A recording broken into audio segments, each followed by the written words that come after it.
अस्सलामुअलैकुम dear students, कैसे हैं आप लोग। उम्मीद है ठीक होंगे, खैरियत से होंगे। और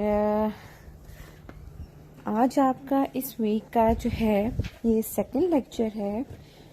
और जिस तरह के कल हमने स्टडी किया था वुड डिस्पैच 1854 के बारे में, तो ऐसे ही आज हमने जो है स्टडी करना है सार्जेंट रिपोर्ट। जिस तरह कि मैंने आपको कल थोड़ा सा इंट्रोडक्शन करवा दिया था कि सार्जेंट रिपोर्ट जो है हमने आज पढ़ना है।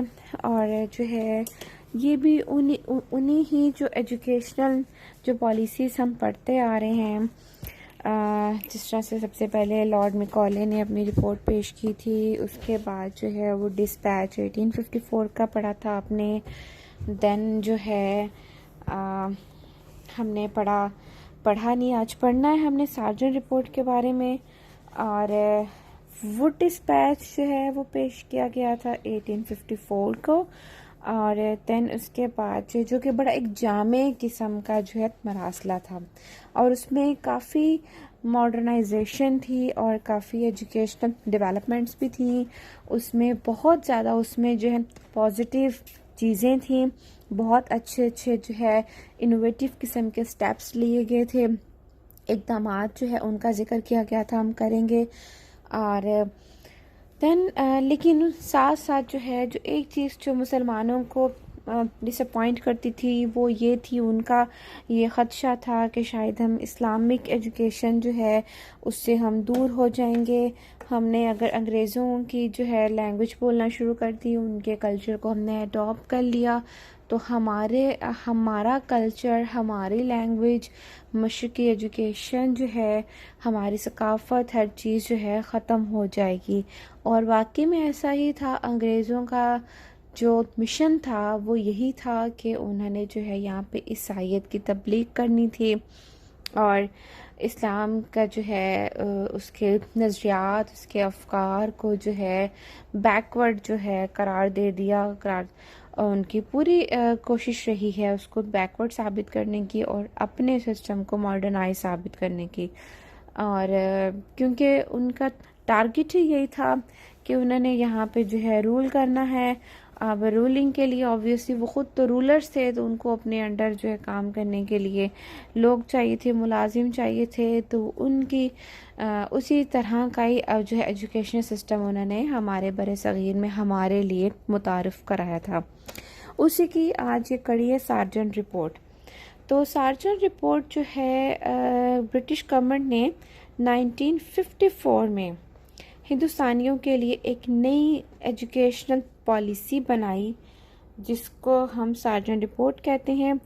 और इस जो है रिपोर्ट के अहम जो नकात हैं वो कुछ यूँ हैं। नंबर 1 जो है इसमें ये है कि 14 इयर्स तक के बच्चों की तमाम एजुकेशन जो है वो फ्री होगी और लाजमी होगी। ठीक है, क्योंकि ये रूल जो है पहले भी था, पहले बल्कि जो है इससे ज़्यादा अरसे तक के लिए था कि एजुकेशन, बेसिक एजुकेशन जो है वो फ्री थी। और सेम ऐसे ही इन्होंने भी उसी स्टेप को ही आगे लेके चले कि 14 इयर्स तक के बच्चों के लिए तमाम एजुकेशन जो है मुफ्त होगी और लाजमी होगी। और स्टिल अभी तक जो है पाकिस्तान गवर्नमेंट जो है इसी चीज़ को फॉलो कर रही है। मैट्रिक तक जिस तरह कि आपको पता है फ्री एजुकेशन है, बुक्स आपको फ्री दी जाती हैं। अच्छा, देन इसके बाद ये है कि 6 साल की एज के बच्चों को जो है वो स्कूल भेजा जाएगा और उनके लिए नर्सरी क्लासें खोली जाएंगी। बिल्कुल बेसिक एजुकेशन दी जाएगी उनको, थोड़ा बहुत जो है अल्फ़ाबेट से उनको मुतारिफ़ कराया जाएगा, इस तरह की बेसिक से एजुकेशन दी जाएगी। और इसके बाद ये है कि 7 से 11 साल की उम्र के जो बच्चे हैं उनको प्राइमरी एजुकेशन जो है दी जाएगी। प्राइमरी एजुकेशन में जो है बेसिक मैथ्स आ जाता है, बेसिक आपकी साइंस आ जाती है, और सोशल स्टडीज़ जो हैं एक नया सब्जेक्ट उसको मुतारिफ़ कराया जाता है। ठीक है, और इसके साथ साथ 12 साल से 16 साल तक की उम्र के बच्चों को हाई स्कूल की एजुकेशन दी जाएगी। और देन इसके बाद था कि टेक्निकल और तिजारती जो तालीम है उसका इंतज़ाम करना भी इस स्कीम का हिस्सा था। और फिर उन्होंने बड़ी देखिए प्रोग्रेसिव और पॉजिटिव किस्म के उनके स्टेप्स हैं, बड़ी इनोवेशंस हैं। और तालीम बालगा यानी वो बच्चे जो किसी वजह से जो है बचपन में एजुकेशन हासिल नहीं कर सके, उनको भी एक मौका दिया गया कि वो भी अपनी एजुकेशन का जो है दोबारा से इंतज़ाम कर सकें, पढ़ सकें। और हमारे बुज़ुर्ग हजरात यानी तालीमी बालगा में किसी भी एज के बच्चे जो हैं किसी भी लेवल की क्लासेस जो है अटेंड कर सकते हैं, उसका इंतज़ाम करना है। और सरकारी जो लाइब्रेरीज़ हैं, कुतुब खाने लाइब्रेरीज़ को कहते हैं, उसको बेहतर बनाना भी जो है स्कीम का हिस्सा है। कौन सी स्कीम हम पढ़ रहे हैं? सार्जेंट रिपोर्ट, ये इसका पार्ट था। और इन सब के साथ साथ टीचर एजुकेशन पे इंतहाई जो है फोकस किया गया, क्योंकि असातिज़ा ही अगर उनके लेवल के नहीं होंगे, उनके अकॉर्डिंगली वर्क नहीं करेंगे, देन जो है उनका टारगेट अचीव नहीं हो पाएगा। तो लिहाजा टीचर्स की ट्रेनिंग इंतहाई ज़रूरी थी और मुलाजमत के रूल्स को बेहतर बनाना। ठीक है, देन इसके बाद था कि स्टूडेंट की ना सिर्फ उनकी जो है मेंटल डेवलपमेंट करनी है, बल्कि उनकी फ़िज़िकल जो है उनकी डेवलपमेंट के लिए भी जो है मुनासिब इंतज़ाम का बंदोबस्त किया जाएगा। और इनका तिबी मुआयना और ज़रूरत के मुताबिक इलाज किया जाएगा। ज़हनी और जिस्मानी तौर पर जो माजूर बच्चे हैं उनके लिए एजुकेशनल फैसिलिटीज़ मुहैया की जाएंगी। और बच्चों के लिए उनके सोशल सर्कल और यानी उनकी आपस में गैदरिंग, गेट टुगेदर्स का इंतज़ाम किया जाएगा। और गेम्स का, स्पोर्ट्स का, और दूसरा स्पीचेस का, और दूसरी जो एक्स्ट्रा करिकुलर जो एक्टिविटीज़ आप जिसमें ड्रामा प्ले होता है, और इस तरह के दूसरे कामों में जो है उनको मशगूल किया जाएगा, ताकि उनकी फ़िज़िकल डेवलपमेंट, मेंटल डेवलपमेंट दोनों पैरेलल जो है लेके चल सकें। अच्छा, अब इस रिपोर्ट में कुछ बातें और भी थीं। वो ये थी कि रिपोर्ट में बच्चों की ज़्यादा से ज़्यादा प्रैक्टिकल एजुकेशन पे जोर दिया गया था, ताकि बच्चे आइंदा ज़िंदगी में मुनासिब पेशा इख्तियार कर सकें। क्योंकि देखिए, अब जो वुड डिस्पैच 1854 आया था उसमें ये चीज़ लैक करती थी, उसमें ये चीज़ नहीं थी। उसमें क्या था कि सानवी एजुकेशन जो थी उसका मेन पर्पस क्या था, उन्होंने यूनिवर्सिटीज़ में दाखिला लेना है। ठीक है, दैन फिर जो है बड़ा इस पर ऑब्जेक्शन हुआ, क्योंकि हिंदू भी जो है मुस्लिम एजुकेशन सिस्टम के अंदर तालीम हासिल करके उस तरह के आदी हो गए थे। ये चीज़ इंतहाई पॉजिटिव चीज़ थी कि सानवी तालीम के बाद जो है इंसान अपना रोज़गार कमाने के, उसके मौके पैदा करने के काबिल हो सके, ख़ुद को फील हो सके, ख़ुद को फाइनेंशियली इंडिपेंडेंट कर सके। तो इन सब बातों को मद्देनज़र रखते हुए और उन्होंने यानी कि इनकी बात करें ब्रिटिश गवर्नमेंट ने जो है ये स्टेप लिया कि हम जो है बच्चों की प्रैक्टिकल लाइफ के लिए उनको हमने तैयार करना है। तो ज़्यादा से ज़्यादा प्रैक्टिकल एजुकेशन पे भी जोर दिया गया है, क्योंकि इसमें देखिए बार बार इस बात का जिक्र किया गया है कि स्टूडेंट्स की जो है जिस्मानी तरबियत, उनकी जहनी जिस्मानी तौर पे हर तरह से उनकी समाजी तफरीही मशागिल का इंतज़ाम करना इस सार्जेंट स्कीम का हिस्सा था। और टेक्निकल एजुकेशन और इनको जो ट्रेडिंग का काम सिखाना, बिज़नेस के जो है इनको रूल्स बताना, बेसिक रूल्स, नॉट आप कह रहे हैं कि हाई लेवल के, बेसिक किस्म के जो है उनको कारोबारी जो रूल्स से कवायद थे वो सिखाना। अब इसमें इन जो कारोबारी रूल्स की हम बात करते हैं तो इसमें जो इस्लामिक पॉइंट ऑफ व्यू से ये ऑपोजिट हैं, ठीक है, जो कि अभी तक स्टिल हमारे यहाँ चलता आ रहा है। जिसमें इंटरेस्ट की बात हम कर लें, जिस तरह हम इंटरेस्ट को जो है, हालांकि किसी भी तरह से जो है हम सूद को उसको किसी भी शक्ल में सूद हो, वो सूद ही होता है, उसको हम हलाल करार नहीं दे सकते। बहरहाल इन्होंने अपनी जो है बिजनेस के हवाले से अपनी पॉलिसीज़ का, अपने रूल्स का जो है प्रचार किया।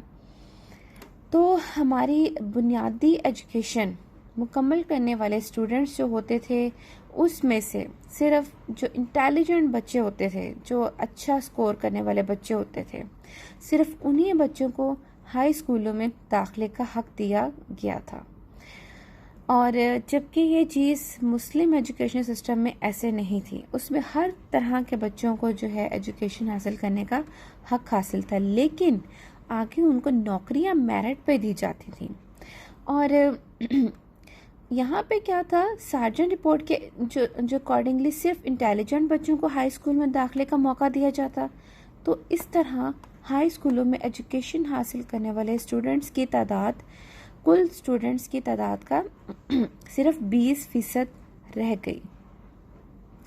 तो एकदम से जो है हमारा लिटरेसी रेट जो है उसमें डिक्लाइन आया, ठीक है। अब ये उनकी कंडीशन ऐसी थी कि इस पे हम कोई ऑब्जेक्शन नहीं कर सकते थे, क्योंकि अब देखें, एक स्टूडेंट वो है कि जिसको अपने 2 वक्त की जो है रोजी रोटी की फिक्र पड़ी हुई है। जो पहले हुक्मरान होते थे अब वो गुलाम बने हुए हैं, ठीक है। उनकी मेंटल अप्रोच वो नहीं रही जो पहले होती थी। तो वो किस तरह से जो है अपने आप को एजुकेशन में कैसे एक अच्छा स्टूडेंट्स अब अच्छी प्रोग्रेस शो कर सकते थे। तो ये बड़ा टेक्निकली इस चीज़ को जो है अंग्रेज़ों ने हैंडल किया कि किस तरह इनको जो है हमने जाहिल रखना है और तालीम से जो है दूर रखना है। बज़ाहिर देखने में देखें कितनी अच्छी उन्होंने जो है रिपोर्ट बनाई थी, बड़ी पॉजिटिव किस्म की और बड़ी प्रोग्रेसिव किस्म की जो है उसमें तमाम पॉइंट्स शामिल किए थे। लेकिन उसके साथ जो ये कंडीशन रखी गई थी कि सिर्फ अच्छे जो हैं मार्क्स लेने वाले स्टूडेंट को जो है जो हाई स्कूल की एजुकेशन दी जाएगी, ठीक है। तो इस तरह पहले जहाँ पे अगर 100 बच्चे जो हैं हाई स्कूल में पढ़ते थे तो उसका 20% आप लगा लें, कितने बने, 20 बच्चे जो हैं स्कूल में दाखिल हो सकते थे। और तलबा से, जो स्टूडेंट से हाई स्कूल की तालीम के लिए फ़ीसें भी ली जाती थी। अब देखिए, पहले कहा गया था कि 14 साल तक की एजुकेशन को फ्री और लाजमी करार दिया जाएगा, जिसमें सानवी तक आती है, शामिल होती है। लेकिन अंग्रेज़ों के जो एजुकेशन सिस्टम था उसमें हाई स्कूल को जो है, हाई स्कूल यानी सानवी लेवल का स्कूल होता है, उसमें जो है फ़ीसें भी शामिल कर दी गई, फ़ीसें भी ली जाती थी। और जबकि 50% जो है ज़हीन और मुस्तहिक और गरीब स्टूडेंट के लिए वज़ाइफ देने का ऐलान किया जाता था। अब आप इसमें गरीब की बात करें तो इसमें जो है वही गरीब स्टूडेंट जो है एडमिशन हासिल कर सकेंगे जिन्हें पढ़ने का शौक़ होगा। स्टिल अभी तक ये हमारा सिस्टम जो है ये चल रहा है। हम जो प्राइवेट कॉलेजेस हैं, जो स्कूल्स हैं, इवन गवर्नमेंट स्कूल कॉलेजेस भी जो हैं क्या करते हैं कि इंटेलिजेंट बच्चे जो ज़्यादा मार्क्स लेते हैं, जो ज़हीन बच्चे होते हैं, उनको जो है स्कॉलरशिप्स वगैरह देते हैं। अच्छा, और इसके साथ साथ हाई स्कूलों की भी 2 अक़साम बना दी गई थी। एक तो था कि आम हाई स्कूल, जो अमूमी नॉर्मली हमारे पास जो 9th-10th होती है वो वाले हाई स्कूल थे, जिसमें आपको जो है जो नॉर्मल एजुकेशन यानी आप जो रेगुलर एजुकेशन दी जाती है, यानी उसमें कोई टेक्निकली कोई चीज़ नहीं होती, कोई स्किल नहीं सिखाई जाती, ठीक है। यानी वो इस तरह की एजुकेशन होती है कि उसको हासिल करने के बाद जो है आपके हाथ में कोई हुनर नहीं आता, ठीक है। मैथ्स हो गया, इंग्लिश होगी, उर्दू होगी, साइंस हो गई, साइंस के सब्जेक्ट्स वगैरह हो गए, तो इन चीज़ों को पढ़ाया जाता था। उर्दू को तो बल्कि नहीं पढ़ाया जाता था, उर्दू को तो हमने पाकिस्तान बनने के बाद शामिल किया। उर्दू तो अंग्रेज़ों ने ख़त्म कर दी थी, संस्कृत भी ख़त्म कर दी थी, तो अंग्रेज़ी पढ़ाई जाती थी। अब वो जो अमूमी हाई स्कूलों से पढ़ने वाले जो बच्चे थे, उससे फारिगुल तहसील जो बच्चे जो हैं, उन्होंने क्या करना था, वो सिर्फ क्लैरिकल जो काम करने के काबिल होते थे, ठीक है। और दूसरे जो लेवल के हाई स्कूल थे वो टेक्निकल हाई स्कूल थे। टेक्निकल जो हाई स्कूल हैं उनमें आप कह लें कि आपकी सनत, तिजारत और दूसरे जो प्रोफेशनल जो आपके मज़ामीन हैं और महारतें हैं उनकी तालीम शामिल थी। और इन स्कूलों में साइंस का मज़मून लाजमी था और इसके अलावा जो है उसमें आप दूसरे जो हुनर होते हैं जिसमें आप कह सकते हैं लकड़ी का काम और पत्थर से बनाने वाली जो मस्तनुआत थी वो सिखाना और धात के काम की एजुकेशन का इंतज़ाम था। तो ये तो थी सार्जेंट रिपोर्ट। देन आज का हमारा लेक्चर इतना ही था स्टूडेंट्स, जो कि इख्तिताम पज़ीर हुआ। कल इंशाल्लाह ताला हम जो है एक नए टॉपिक के साथ, जो कि इंशाल्लाह हमारा टॉपिक होगा बरे सगीर में जो ब्रिटिश एजुकेशन सिस्टम है उसकी क्या खसूसियात थी, ठीक है, उसको हम इंशाल्लाह डीपली स्टडी करेंगे। तो कल का लेक्चर थोड़ा सा हमारा जो लेंथी होगा और आज की निस्बत। तो इंशाल्लाह ताला फिर अब कल मिलते हैं, तब तक के लिए खुदा हाफिज़।